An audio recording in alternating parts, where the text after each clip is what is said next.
శ్రీనివాస కళ్యాణం, అఖిలాండేశ్వరి దర్శనం చేయించు. నీ కుమార్తె వివాహం అవుతుంది.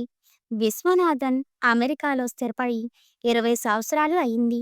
వారు తమ కుమార్తె అపర్ణ వివాహ ప్రయత్నాలు 10 సంవత్సరాల నుండి చేస్తున్నా వివాహం కుదరలేదు. రాత్రి 8:30 గంటలయింది. స్వామి దర్శనానికి వచ్చిన వారంతా దర్శనం ముగించుకుని వెళ్లారు. ఒక దంపతులు తమ కుమార్తెతో పరుగున లోనికి వచ్చారు. వారు అనేక రకాల పండ్లు స్వామి ముందుంచి సాష్టాంగం చేసి నిల్చున్నారు. స్వామి, అరే విశ్వనాథన్, నువ్వా? అమెరికా నుంచి ఎప్పుడు వచ్చావు? అమ్మాయి పెళ్లి కుదిరిందా? ఏమీ శుభలేఖ ఏది? విశ్వనాథన్ విలపిస్తూ, లేదు పెరియవా, 10 సంవత్సరాల నుండి ప్రయత్నం చేస్తూనే ఉన్నా. అందం, ఐశ్వర్యం, చదువు అన్నీ ఉన్నా ఏదో కారణంతో సంబంధాలు తగ్గిపోతున్నాయి అంటూ మరలా కన్నీరు పెట్టుకున్నాడు. స్వామి, విశ్వనాథ, నువ్వు ఒక పని చెయ్యి. రేపు ఉదయం తిరుమనై కోయల్ వెళ్ళి అఖిలాండేశ్వరి జంబకేశ్వరిని అభిషేకం చేయించు. అఖిలాండేశ్వరి అమ్మవారి చెవులకున్న శ్రీచక్ర సువర్ణ తాటంకాలను చూస్తూ మీ అమ్మాయిని తనకు వివాహం చేయమని అమ్మను ప్రార్థించు. అక్కడి నుంచి తిరుమల వెళ్ళి శ్రీనివాసునికి కళ్యాణం చేయించు. విశ్వనాథన్, పెరియవా, ఇప్పటికి 8 సార్లు శ్రీవారి కళ్యాణం చేయించాను.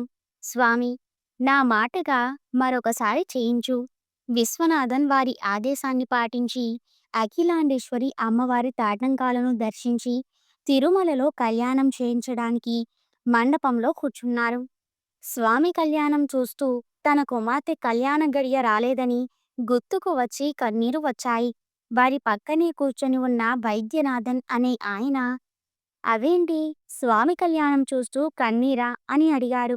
విశ్వనాథన్ తన కుమార్తె వివాహం గురించి చెప్పాడు.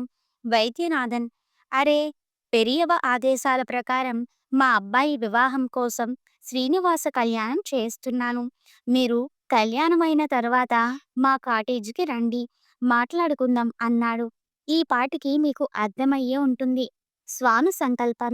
ఇరువురు కలిసి జాతకాలు తిరుమలలో ఉన్న పండితునికి చూపించడం, అవి సరిపోవడం జరిగాయి.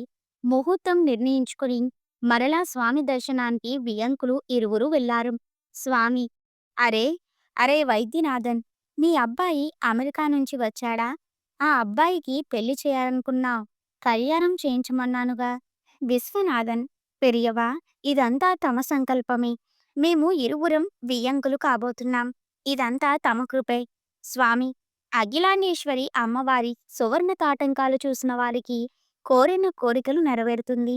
ఈ తాటంకాలు ఎంత శక్తివంతమైనవి అంటే, చాలా సంవత్సరాల క్రితం అమ్మవారి గుడిని తెరిచి తొలి దర్శనం చేసే పూజారి స్పృహ తప్పి పడిపోయేవాడు. పరమాచార్య వారు అమ్మవారి చూపు పడే చోట వినాయకుణ్ణి ప్రతిష్ఠింపచేసి వారిని ఆ ప్రమాదం నుంచి కాపాడారు.